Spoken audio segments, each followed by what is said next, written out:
Welcome to the Training Peaks Power Certification Program. My name is Tim Cusick and I will be your instructor. This is session 2 of 4, Performance Management Overview. We have 3 objectives for today's session. First, we want to define key power terminology, such as normalized power, intensity factor, variability index, and training stress score.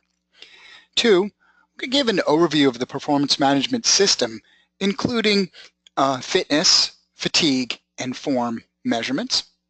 And finally, we're going to take a look at the relationship between training load and performance. Let's start off by defining a few key power terms.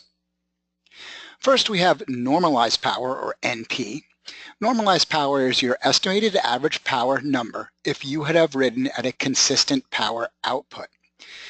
The reality is power can be quite stochastic, meaning it's variable, or it looks highly variable, but there's actually a pattern to it. In this variability, the cost goes up, the physiological cost goes up as you have higher variability. Normalized power is an algorithm developed by Dr. Andrew Coggin to track the physiological cost by giving us insight into what would have been the actual average power of that ride if you would have maintained a constant power output. This way we can track and score rides a little bit better. Next, we have intensity factor, or IF. IF is the ratio of normalized power to functional threshold power. So we've learned about functional threshold power. IF just gives us an understanding of normalized power divided by threshold power. IF can be tracked in some typical types of rides. So if you've got a recovery ride, it's typically less than 0.75. That doesn't mean the entire ride is less than that. It should be your targeting, or when you come back and review. The reality is you might have times of higher intensity, hopefully not in a recovery ride, but your general target is less than 0.75 of an intensity factor. Endurance pace rides tend to be 0.75 to 0.85. Tempo rides tend to be 0.85 to 0.95. You're getting, you're starting to do some pretty good work. You're spending a lot of time close to your functional threshold power now. Lactate threshold intervals, during the work period only, you're looking at 0.95 to 1.05. I think this is one of the keys of understanding intensity factor. It's not always the entire ride. You don't go out and do some FTP intervals and come back with the entire ride being at 0.95 to 1.05. It's really the work period only during intervals. Same with actual tempo work. Then we have shorter TTs, track point racing. You can see an IF as high as 1.05 to 1.15. And then super short, high intensity workouts like a prologue TT or track pursuit are going to be greater than 1.15. This just gives us some general insight and targeting for the efforts that we're going under in our training and racing. Next, we have variability index. Variability index, or VI, is the measure of how smooth or evenly paced an athlete's power output was during a race or a workout. So the reality is we're measuring the variability of the actual ride or workout itself. Some common variability index numbers output. First off, variability index is normalized power divided by average power. So we're simply looking at the normalized power, which picks up the more varied nature of power versus average power. So a flat time trial tends to be about 1.00 to 1.04. A flat criterium tends to be 1.06 to 1.35 or higher. A hilly road race might be 1.20 to 1.35. A mountain bike race might be 1.3 to 1.5. And a tri-bike split in a triathlon, 1.0 to 1.03. Here's a place where you're clearly trying to keep it nice and flat and steady, just like in a time trial. VI gives us the ability to look at a ride and know how constant or mixed or variable our riding or training or racing was. Next, we have training stress score, or TSS as we refer to it.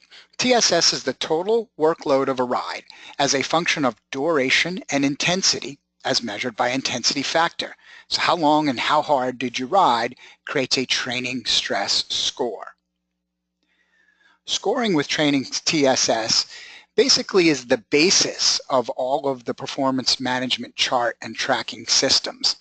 So a 1 hour time trial scores 100 TSS points and has an intensity factor of 1.0. So basically, if you go out and ride your bike as hard as you can for an hour, absolutely hard as you can for an hour, that's 100 points, 1.0 intensity factor. This gives us the basis of all of the rides. So let's say you go out for a 5-hour ride and get 250 TSS points, right? You obviously didn't ride it all out.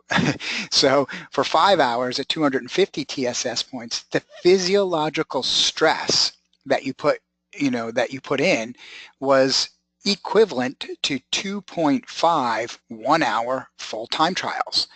So that's just a way to kind of track it in your head in the process of measuring. So a 1-hour time trial scores 100 TSS points and is a 1.0 on intensity factor. TSS, like I said, tells us how much training stress you put on your body, but also it gives us insight into how much rest you will need. So as we stated, all out is 100 TSS. An effort, let's break our efforts into low, medium, high, and very high. A low effort at about 150 or less TSS, recovery is generally complete by the following day.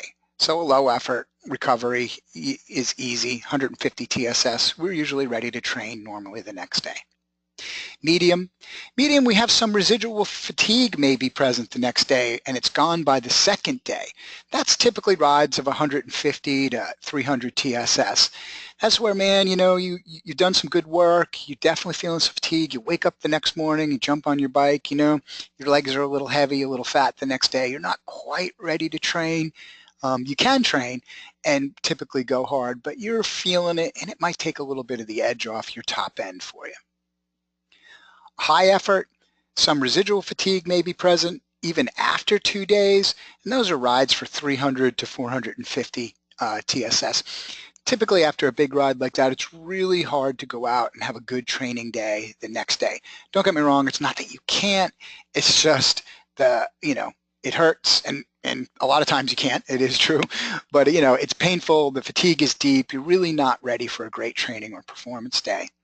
And finally, we have very high, which is rides greater than 450, and some residual fatigue likely lasting several days.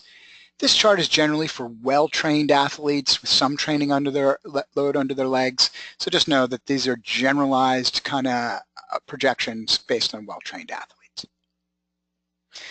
All right, let's jump into section 2, performance management overview. We're going to talk about this idea of fitness, fatigue, and form. To understand that, let's talk a little bit about the training response cycle. So as we introduce training stress, so I'm going to stop there for a second and talk about training stress. Stress is an external measurement of load.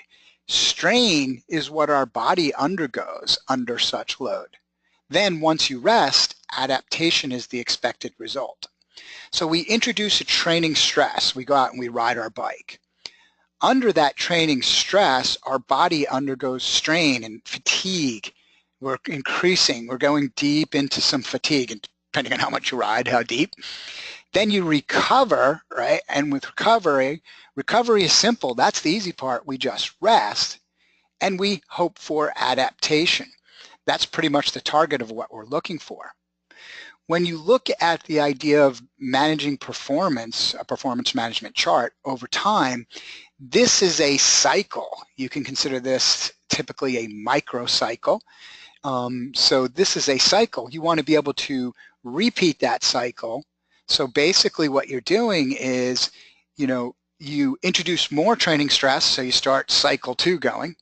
Your body undergoes more strain, excuse me, you rest, and then the goal is higher compensation, so more adaptation occurs in the super compensation phase. You're actually getting a little higher. Then you repeat again.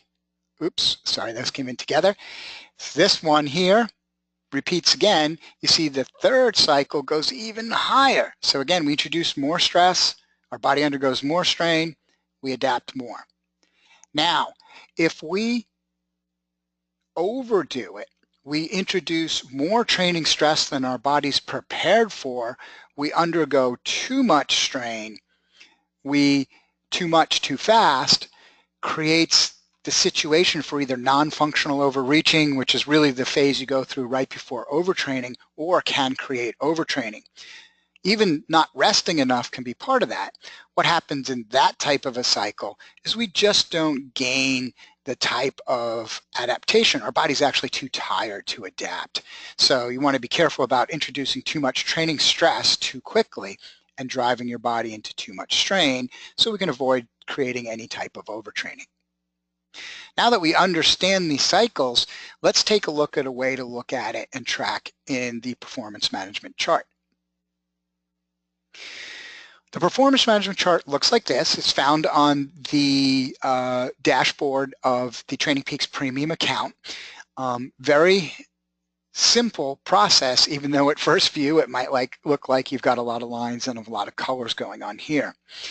The performance management chart is a powerful tool that tracks what essentially is fitness, fatigue, and form. I'm going to define those a little deeper as we go through this presentation. These three will give us insight into when to train. It actually gives us insight in when not to train, and give us some tell and insights into peak performance capability. So let's break them down and look at them individually. First, let's start with the blue line, fitness, which is your CTL. So fitness is your chronic training load, that's why we call it CTL also, representing your long-term tolerance to a given relative training stress.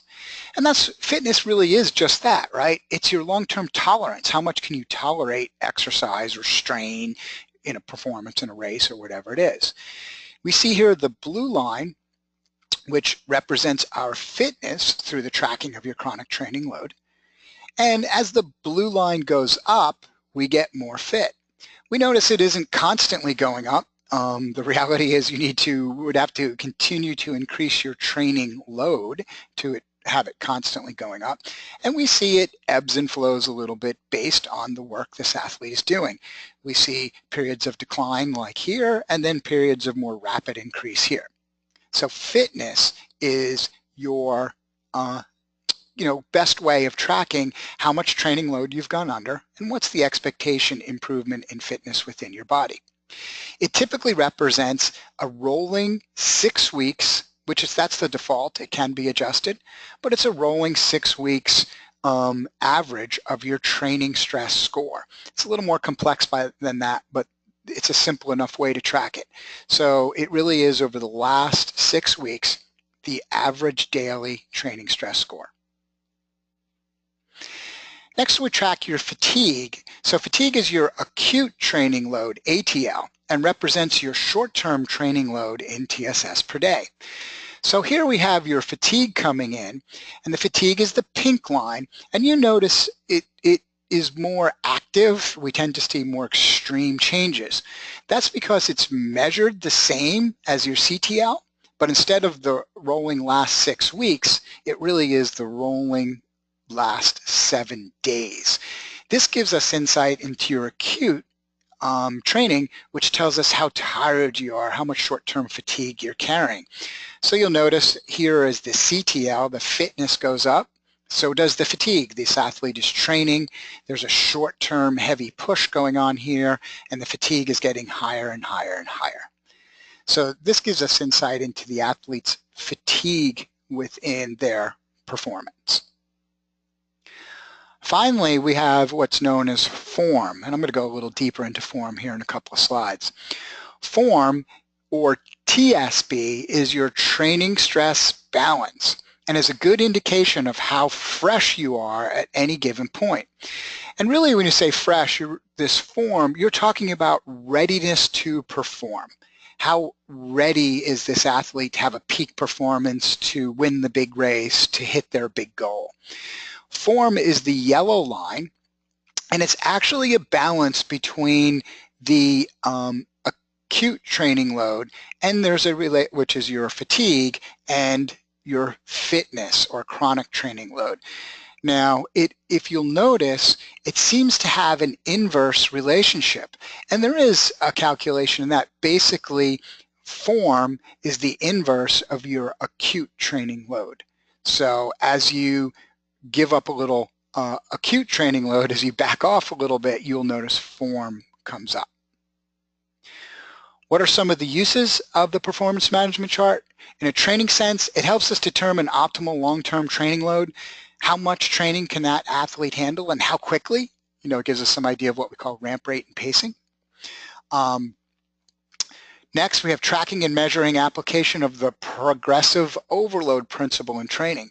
If you notice, the blue line was continually going up in general for that athlete. Progressive overload, meaning if we want more adaptation, remember my training cycles, we need to increase the stress-strain relationship in a progressive format. Utilizing your fitness tracking or your CTL, it allows you to make sure that you're continuing to improve your overload. And finally, building an understanding of the effect of both short and long-term training load. Once you match the performance management chart with your actual performances, you get excellent insight into, wow, this athlete performs well when their fitness is this, when their fatigue is that type of deal, which we'll be teaching you more of throughout the training sessions. Finally, for performance, really what's key is planning peak performance. It should say end tapers actually, because the reality is tapering in once we're fit, we've raised all our fitness, we've done all our efforts in exercise, tapering into our peak event often leads us to a peak performance because it helps create form. Okay, let's take a little look at that right now.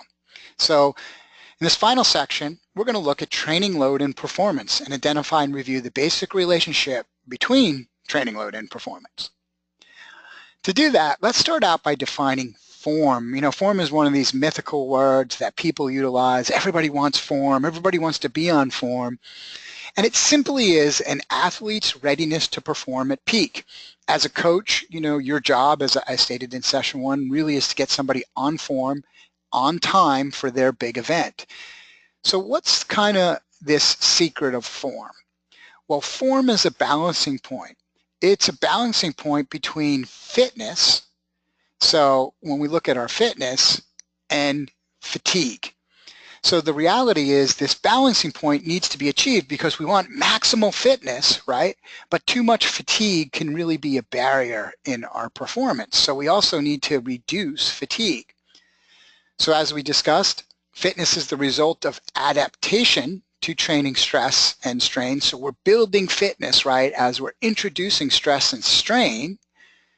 But the reality is, as we introduce that stress and strain, we're also building fatigue. And fatigue is the result of current or acute training load.